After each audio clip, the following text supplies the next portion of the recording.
Bueno, yo soy Lara, rompo un poco el chip, ¿no? Ha sido muy bonito, la verdad. Bueno, me ha parecido una experiencia muy interesante, ¿no? Todo lo que habéis contado. Yo voy a ser bastante más teórica, voy a plantear, bueno, todo tema completamente distinto y a nivel bastante teórico. Bueno, muchísimas gracias, lo primero, por invitarme a estas ponencias. Yo al final, cuando terminé psicología, lo primero que hice fue especializarme como agente de igualdad y a partir de ahí, bueno, pues realmente por azar casi, llegué al tema de la prevención del suicidio, que me pareció impresionante. Entonces, desde entonces he estado formándome un poco en todo ese tema, con lo cual me parecía ideal poder mezclar esos dos gustos que tengo, ¿no? O sea, dos formaciones que tengo y poder ver cómo están relacionadas.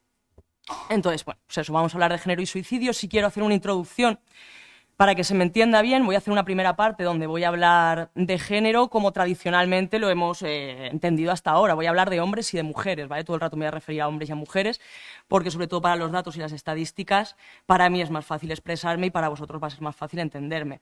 Y luego vamos a tener una segunda parte donde voy a hablar en particular del colectivo LGTBIQ+, que me parecía que también entraba dentro del abanico del género, ¿vale? Lo he dividido así en dos partes para que pueda ser todo más específico. Entonces, vamos a empezar con esta foto, con esta imagen. Seguramente, ya si hay gente aquí un poquito que le dé curiosidad a este tema, ya la habréis visto, es del Observatorio del Suicidio. Es, bueno, una entidad española que lleva tiempo trabajando en esto y que tiene un montón de recursos y además hacen de vez en cuando reporting muy visuales y muy interesantes. Entonces, a mí esta foto me venía al pelo, ¿no? Tenemos aquí estadísticas del año 2020, donde de 4.000 suicidios que tenemos, que hemos tenido en el año 2020, prácticamente 3.000 son de hombres y solamente 1.000 serían de mujeres. Hablamos de suicidios consumados en todo momento. Esto nos dejaría una tasa que seguro que os suena de 3-1, ¿no? Se ha escuchado mucho, se dice mucho que de cada 4 suicidios, 3 suicidios son de hombres y 1 es de mujeres. Esto creo que nos podría resonar un poquito a todos, y es cierto, no vamos a desmentirlo, es una realidad. Es verdad que tenemos variabilidad un poco por grupos de edad, la tasa no es estándar en todos los grupos de edad, va variando un poquito, pero a nivel global lo podríamos generalizar así.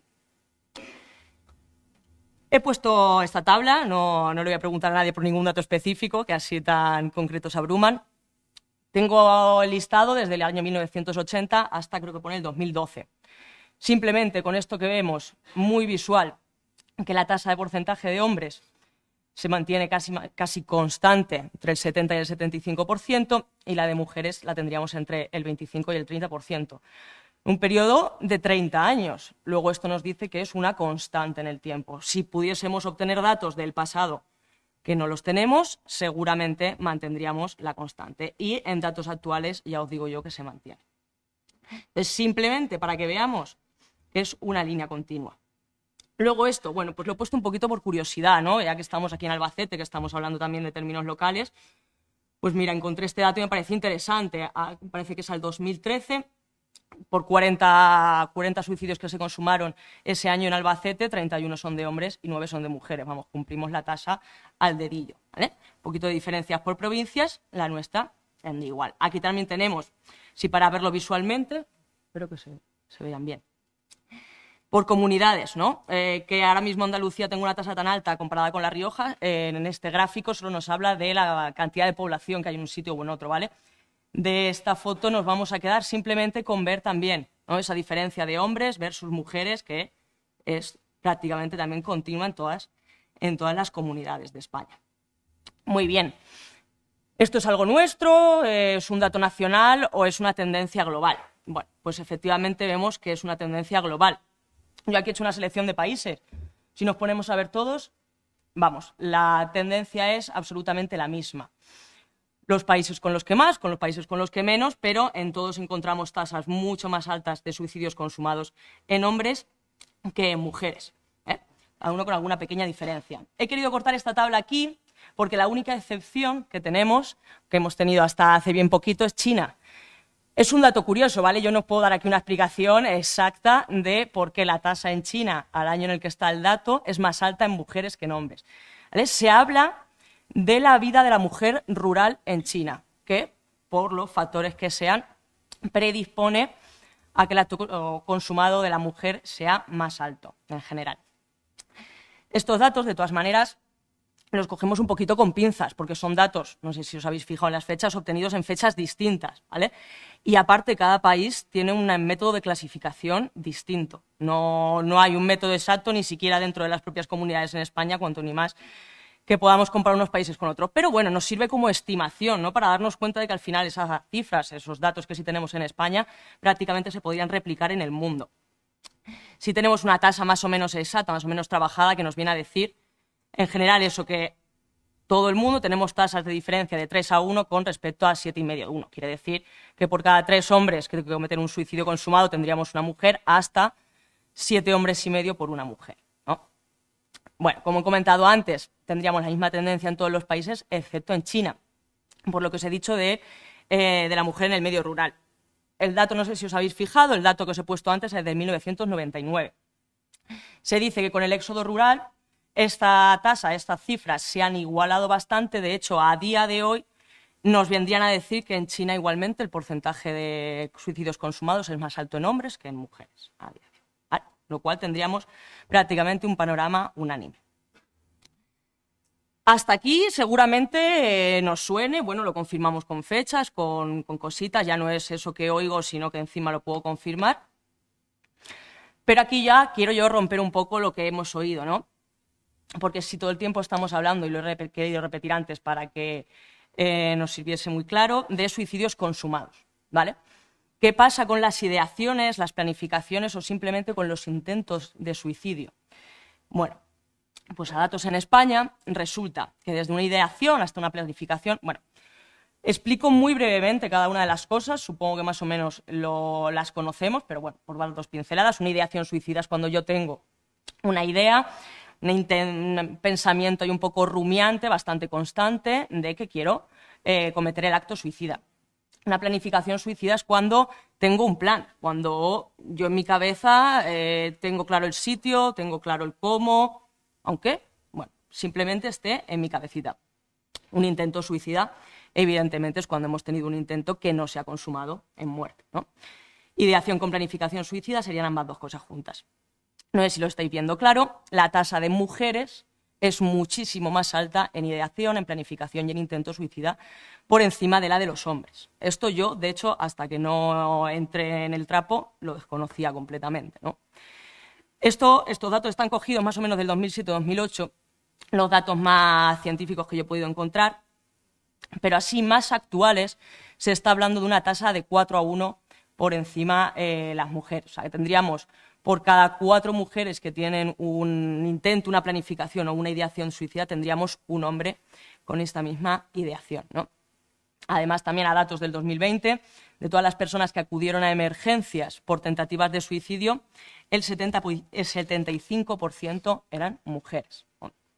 Bueno, esto ya nos hace replantearnos un poquito que entonces el suicidio igual no es tanto una cosa de un género en concreto que esté afectando particularmente a un género en concreto, sino que realmente nos está afectando a toda la población, que nos está afectando a toda la población, pero de formas distintas, ¿no? ¿Y a qué podríamos deber que esto a las mujeres nos afecte tradicionalmente de una forma y a los hombres les afecte de otra? Bueno, hay dos explicaciones. Yo la primera la voy a comentar de forma anecdótica porque no me parece que sea la más validada a día de hoy, y la segunda sí que tiene todo su fundamento científico más que estudiado.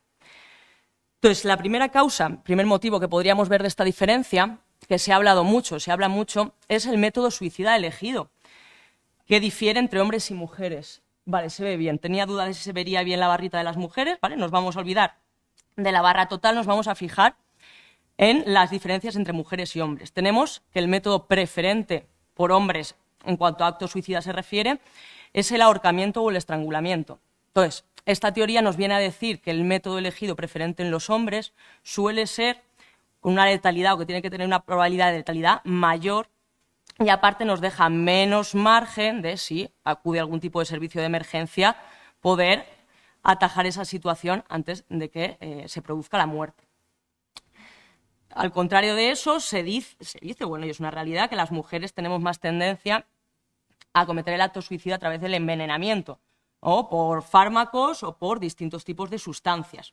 Y si os fijáis en la gráfica es así, el ahorcamiento y el estrangulamiento por encima tenemos en los hombres, los envenenamientos, que están divididos en dos, es mucho más alta en mujeres, ¿no? Y hasta aquí todo bien. Sin embargo, tenemos datos en distintos países que esta teoría no es que la desmonten, sino que no la terminan de apoyar del todo. Y España, además, es un ejemplo buenísimo para esto, porque en el resto del mundo no sigue esta tendencia, pero aquí en España el método preferente elegido por las mujeres es el del salto al vacío, al que le podemos considerar que tiene también una probabilidad de muerte alta y además que tiene poco margen, ¿no?, de que los servicios de emergencia puedan hacer algo si no han llegado a tiempo. Eso nos desmonta un poquito, ¿no?, esta teoría. Tenemos el resto del mundo, el salto al vacío en las mujeres suele ser la tercera causa. Por eso es curioso que en España sea así, no sé daros una explicación, no me preguntéis después el por qué, pero bueno, aquí tenemos el dato y cuanto ni más es curioso. Además, nos puede apoyar también a desmontar o a no apoyar tanto esta teoría el ejemplo de Estados Unidos. Aquí, como veis, el método de las armas no tiene grandes proporciones porque en España, en principio, la tenencia de armas es ilegal o está asociada a actividades como la caza, que además las relacionamos en general mucho más con hombres, ¿no?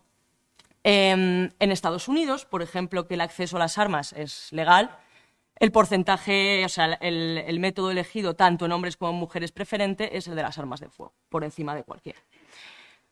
Así que, bueno, no está de más conocer estos datos, no está de más considerar que esto puede tener cierta influencia, pero desde luego no lo vamos a considerar determinante. Si vamos... Dame un segundito, que me hago. Si le vamos a dar mucha más importancia y nos va a parecer mucho más determinante, nuestra segunda explicación, ¿no?, que nos viene a hablar de los roles de género. Bueno, todos sabemos lo que son los roles de género, todos los conocemos, todos los hemos sufrido, mejor dicho. A día de hoy vamos a decir que estamos en un momento, bueno, de avance con esto, que estamos desmontando, que estamos intentando que esa educación sea más paritaria y más igualitaria. Sin embargo, todos, sin excepción los que estamos aquí seguramente, hemos sufrido, hemos vivido pues, una educación separada en roles, y eso es así, ¿no?, que nos ha dejado, bueno, pues luego unas formas estándar de comportamientos y de ser y de sentirnos y de expresarnos prototípica en hombres y en mujeres. Todo el rato voy a hablar de prototipos y voy a hablar de todo lo que nos ha influido la educación y la cultura.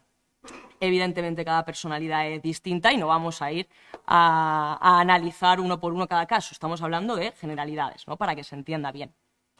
Entonces, como hemos dicho, que estemos todos educados con una separación, con unos roles de género, nos deja unos riesgos concretos a cada uno de nosotros, ¿no?, muy relacionados con esas expectativas o esas distintas formas de comportamiento.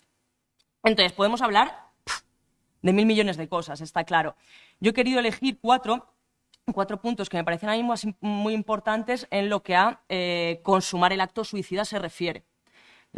Está claro que cuando uno consuma el acto suicida normalmente viene de una situación impulsiva, de una situación...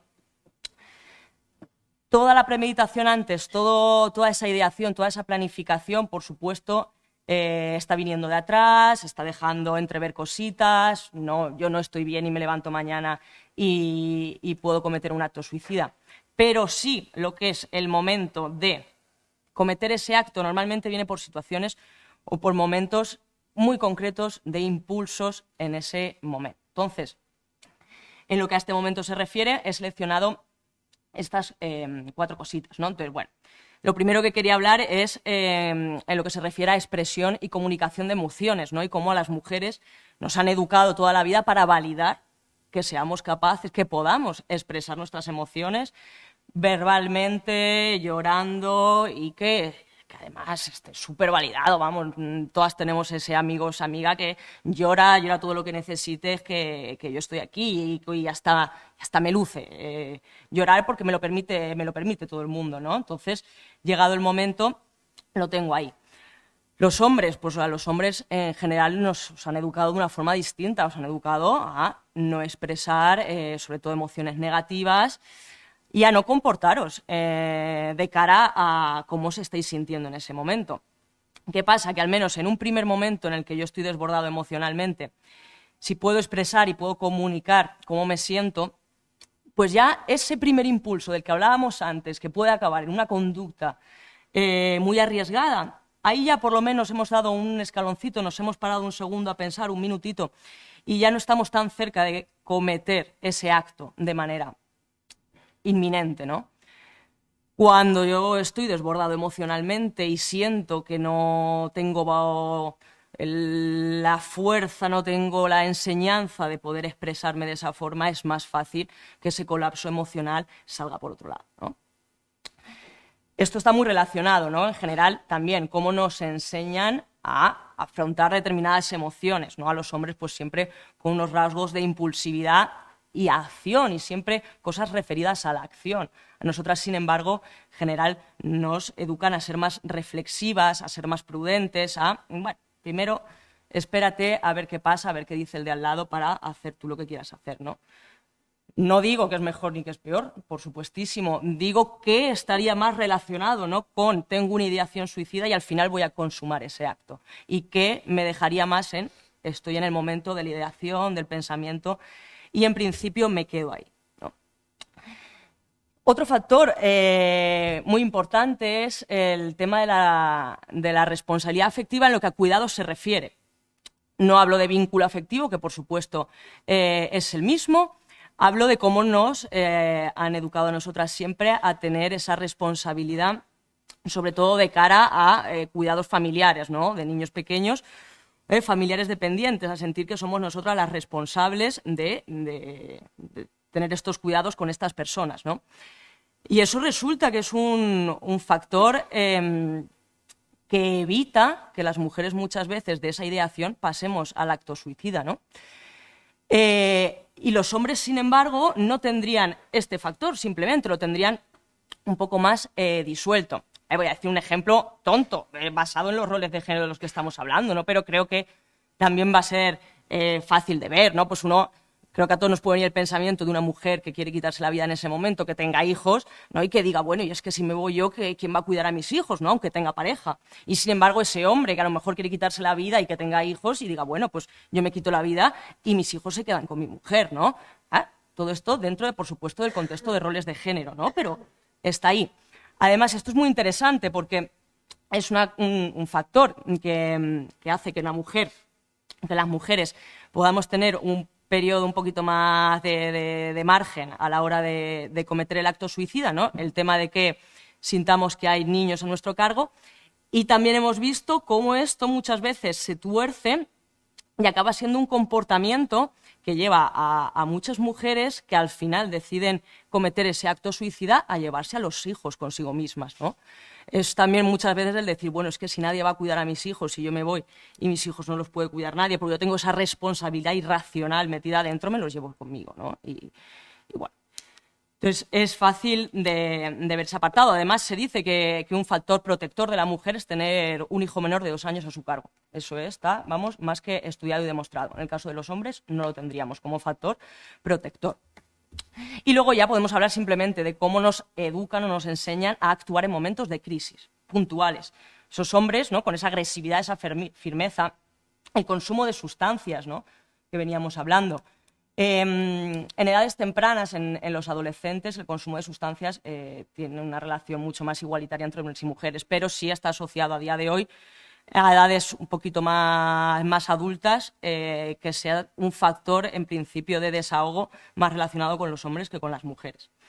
Y a nosotras nos han educado siempre un poco más en ese estilo más pasivo, de estar más tristes, más anhedonía, ¿no?, y de si tenemos que consumir algo, consumimos antidepresivos y ansiolíticos, que al final, insisto, no es ni mejor ni peor, es que a nosotras nos genera una situación un poquito más pasiva, no tan centrada en la acción, en ese momento impulsivo, no voy a quitarme la vida porque estoy más en modo pause, ¿no? Y a los hombres todo lo contrario, acción ya, reacciona ya, que a ver qué van a pensar, ¿no?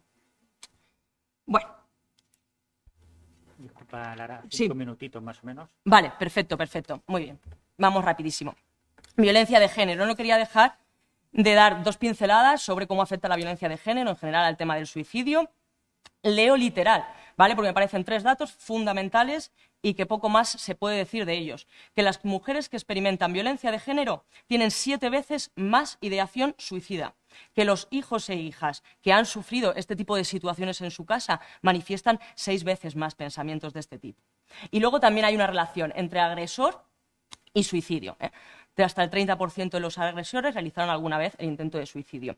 También he querido traer esto a colación porque muchas veces, o a mí me ha llegado a los oídos a veces, se ha hecho comparatorias entre las cifras de muerte por violencia de género versus las cifras de muerte por suicidios en hombres, ¿no? Como si fuese algo que tuviese algún tipo de relación.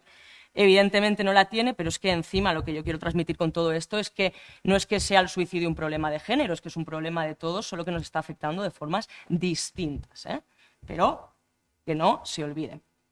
Bueno, y ya rápidamente, simplemente lo mismo, 4 pinceladas. El colectivo LGTBIQ es un colectivo muy fuertemente afectado por el tema de las tasas del suicidio, se merecería 4 ponencias aparte solo para ellos, ¿vale? Digo 4 pinceladas y por lo menos nos quedamos con esos datos. No hay mucho más que añadir. Hasta un 40% de jóvenes dentro del colectivo han tenido intentos o fuertes pensamientos de suicidio. 1 de cada 2, prácticamente. Vamos. Personas homosexuales, en particular, presentan un número de tentativas entre 5 a 10 veces superior a los de la población en general. Si ya la tenemos alta la población en general, pues cuánto ni más, ¿no? Simplemente por una orientación. La prevalencia vital de ideación suicida en España es del 4,4% en la población en general. Bueno, pues bien, dentro del colectivo trans encontramos tasas de ideación suicida superiores al 50%. Yo, de hecho, me leí un artículo reciente que hablaba de cifras de entre el 60 y el 65%, que de 100 personas dentro del colectivo, 65 por lo menos han pensado fuertemente en quitarse la vida. Demoledor.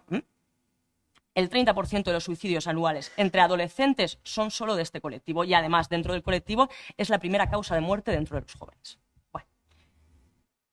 Las causas, evidentemente, es un sector minoritario, es un colectivo que tiene un estigma social asociado y, evidentemente, eso genera o nos hace tener una cantidad de prejuicios, de no tener una aceptación propia muchas veces de la condición o orientación, de la identidad de género, y una no aceptación de la sociedad y de la familia, ¿no? Amén de agresiones o quien haya podido sufrir falta de apoyo o bullying, ¿no? Esto lo he puesto, además, esta segunda parte, porque, bueno, pues como estábamos también muy enfocados a la medicina, ¿no? Pues me ha parecido también muy interesante comentar que parece evidente, pero que una persona sufra todas estas cosas, todas estas situaciones a lo largo de su vida, le genera una situación de hipervigilancia en todas sus relaciones. O sea, yo hablo con mi amiga y yo hablo con mi amiga con una situación de hipervigilancia sin quererlo, porque no sé cuándo voy a tener una agresión, porque no sé cuándo van a cuestionar mi identidad, porque no sé cuándo me van a poner en tela de juicio, ¿no? Esto, claro, una hipervigilancia constante, bueno, puede desencadenar con muchísima facilidad en un cuadro de ansiedad, el cual a su vez está muy, muy relacionado con, cuanto ni menos, los pensamientos o las tentativas de suicidio. ¿Bien? Aquí sí, bueno, en el colectivo quería dar 3 pinceladas de propuestas concretas, bien científicas, ¿vale? En el tema de los roles de género no he apostado por propuestas concretas porque al final estamos hablando de que necesitamos una prevención para toda la población. Simplemente lo que estamos viendo es cómo enfocar esa prevención, igual que no vamos a enfocar la prevención del suicidio de la misma forma a la gente joven que a la tercera edad, pues lo mismo, ¿no? Tendríamos que ver cómo sería el enfoque. Eso dentro de los hombres y mujeres que hemos hablado antes. Dentro del colectivo tenemos propuestas muy concretas que han sido estudiadas y que funcionan además y son sencillísimas. Tener una afirmación propia de la orientación y de la identidad de género o de la identidad sexual, que además se apoye por parte del entorno, de la familia, y de la sociedad en general. Poder tener una creación de red de apoyo social, el ámbito familiar, con los iguales, en el educativo, desde edades tempranas fundamentalmente, pero a lo largo de toda la vida, a ser posible. Y finalmente, pues siempre contar con el apoyo social es un factor protector, cuanto ni más en un colectivo absolutamente vulnerable. Y luego, aparte, el tema del activismo, la visibilización y la reivindicación de los derechos, estando dentro del propio colectivo, también es un factor que funciona a la hora de, bueno, pues poder hacer acciones pequeñitas, concretas, que seguro que tendrán un resultado muy beneficioso a gran escala. Y ya con esto, pues termino. Muchas gracias, Lara.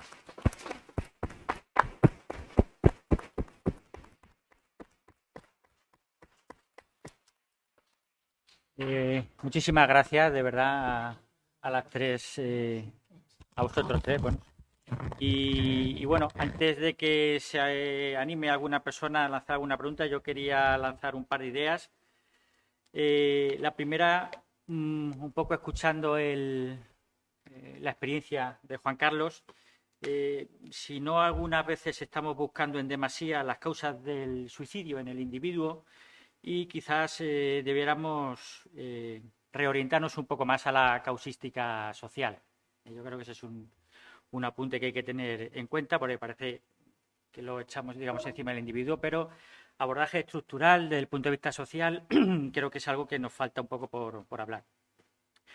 Y me he quedado también con una frase de Raquel, me voy a inflar, y si eso no es, de alguna forma, como el aumento progresivo y progresivamente cada vez mayor de sustancias, no es una suerte de suicidio a cámara lenta, y tal, y en ese sentido, pues quería comentarte un poco lo que tengas que decir, lo difícil que es determinar lo que es un consumo alto de lo que ya se puede considerar en un momento dado una tentativa de suicidio. Ahí la verdad es que entiendo que es difícil. Dificilísimo. A ver, creo que cuando una persona busca la frase que he utilizado, ¿no? Cuando una persona busca un poco ese alto, voy a consumir, es decir, voy buscando la sobredosis. ¿Qué es lo que ocurre? Que con el consumo de sustancias, pues uno genera, cuando hablamos, una de las cosas que determinan que una persona tiene un problema de adicción es la tolerancia. Entonces, cuando uno está consumiendo, cada vez necesita una mayor cantidad de sustancias, o su cuerpo va tolerando cada vez más la sustancia, cada vez necesito más cantidad para obtener los mismos efectos. Entonces, claro, muchas veces es para cada persona, porque depende mucho de las características físicas y del tiempo de consumo y de la cantidad de sustancia que consuma, el que yo pueda tener una sobredosis o no la pueda tener, que es un poco lo que se busca cuando hablaba yo de estas situaciones en la que es como un suicidio aletargado, ¿no? Voy buscando a ver si reviento, que era la palabra que utilizaba esta persona en concreto. Es que se me ha olvidado una frase que quería decir antes, porque además es una frase de una persona que está actualmente con nosotros en tratamiento y que hace unos meses estuvo al borde del fallecimiento, que es que él decía, al hilo de antes que ha comentado Juan Carlos, esa frase de la gente que se suicida es una cobarde, él decía que esta frase le rechinaba tanto, y él dice, para mí la vida es de valientes y todo el mundo tiene derecho a vivirla. O sea, es decir, vivir es de cobardes, vivir es de valientes, vivir es una opción para todo el mundo. Y pongámonos un poco en la piel de que cuando una persona se le pasa por la cabeza desaparecer de este mundo, algo le está pasando. Hay algún sufrimiento, ¿no? Eso que tú decías de vamos a plantearnos cosas a nivel social. Pongámonos un poquito más en los zapatos de los demás, no tanto juzgar desde lo que vemos desde fuera, que es muy fácil. Es que no me podía ir sin hacerle alusión a este muchacho. Muchas gracias, Raquel. ¿Alguna pregunta entre el público dirigida a alguna persona de la mesa? No sé cómo vamos de tiempo. Tenemos tiempo para alguna cuestión más. A ver, a mí se me ocurre, escuchando a Lara y su presentación, ese dato de 3-1, ¿no?, que se repite casi que ya mágicamente en suicidios en términos globales. Mi pregunta es si se reproduce también en los suicidios, digamos, a corta edad, en población adolescente, teniendo en cuenta también toda esa influencia de la cual nos has hablado de la construcción o la reasignación de género que se produce en esas primeras etapas de la adolescencia. Perfecto. Nada, es una pregunta muy interesante. No hay una tasa específica dentro del sector adolescente, ¿no?, para marcar esa diferencia de género. Sería bastante estándar, sería bastante 3-1, y si podemos hablar de algo, podemos hablar de que se suaviza un poquito. De todas maneras, seguiría estando igual, porque al final todo esto que estamos hablando, ¿no?, de los roles de género, te quiero mirar. Todo esto que estamos hablando de los roles de género, ¿no?, justo, claro, en el momento de la adolescencia es un momento muy importante. Entonces, por supuesto, se mantendría un poco la tendencia de la que hemos hablado, ¿no?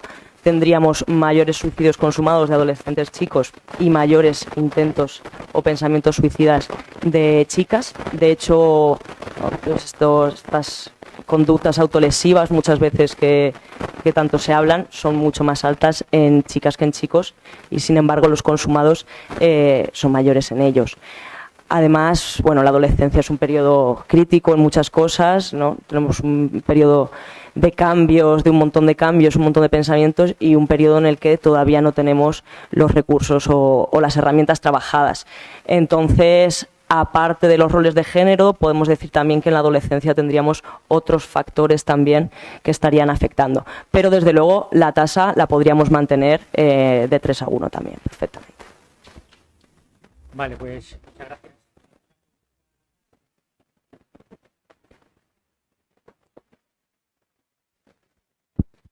Hola, mi pregunta es para Raquel, porque quizá no voy a tener ocasión de preguntártelo más fácil que hoy.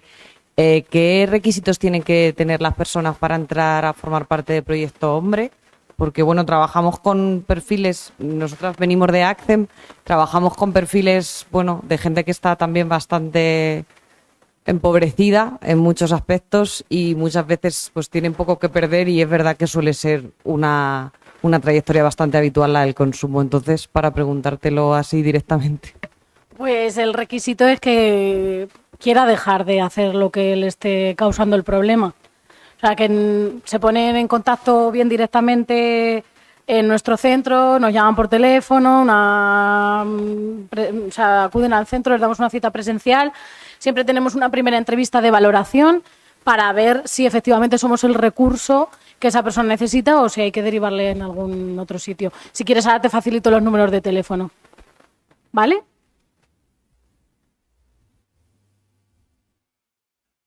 ¿Alguna persona más que quiera añadir alguna cuestión? O, si os parece, pues lo dejamos aquí. Muchas gracias a los tres y nada. Eso es.